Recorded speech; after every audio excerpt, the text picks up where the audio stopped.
Halo guys, anakku, Indonesiaku, negeriku, bangsaku, Nusantaraku yang terindah, yang saat ini sedang berbenah diri untuk memperbaiki diri.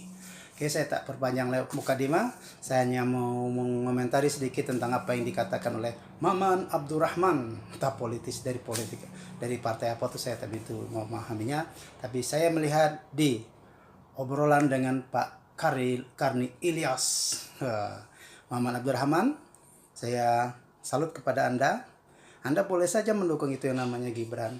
Dan Anda menyatakan bahwa Gibran merupakan simbol perlawanan anak muda untuk menjadi pemimpin di masa yang akan datang. Oke, boleh. Memang kita harus ada alih generasi dari orang tua kepada anak muda. Tapi anak muda yang bagaimana? Anak muda yang benar-benar berkualitas tinggi lah.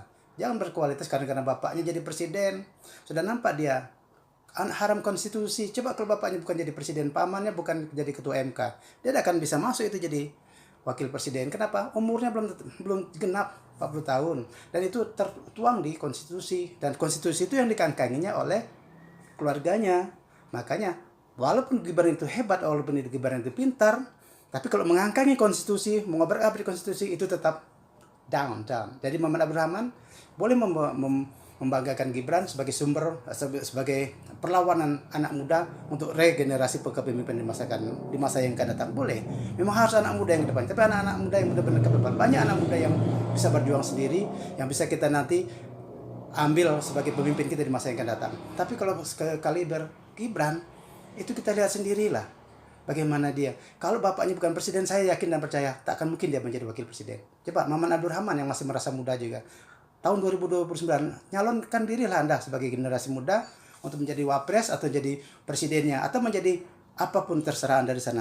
Calonkan diri, bisa tidak Anda mampu menjadi wakil presiden atau presiden sekalipun kalau bapakmu bukan presiden.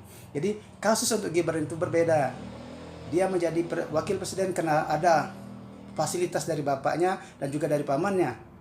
Ketika itu yang mengobrak-abrik konstitusi, makanya dia ada gelar anak haram konstitusi. Itu adalah hukumnya, yaitu cacat hukumnya, bukan pribadinya, bukan individu Gibrannya.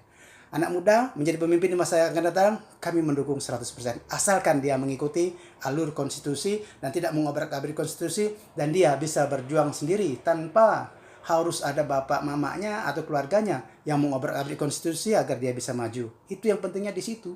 Bukan karena dia Gibran anak muda harus kita dukung, tapi anak muda yang benar-benar patuh kepada hukum, yang berjuangnya benar-benar mantap, bukan karena bapaknya, bukan melanggar konstitusi. Itu yang paling utama. Maman Abdurrahman, ini sebuah video terbuka untuk Anda pikirkan.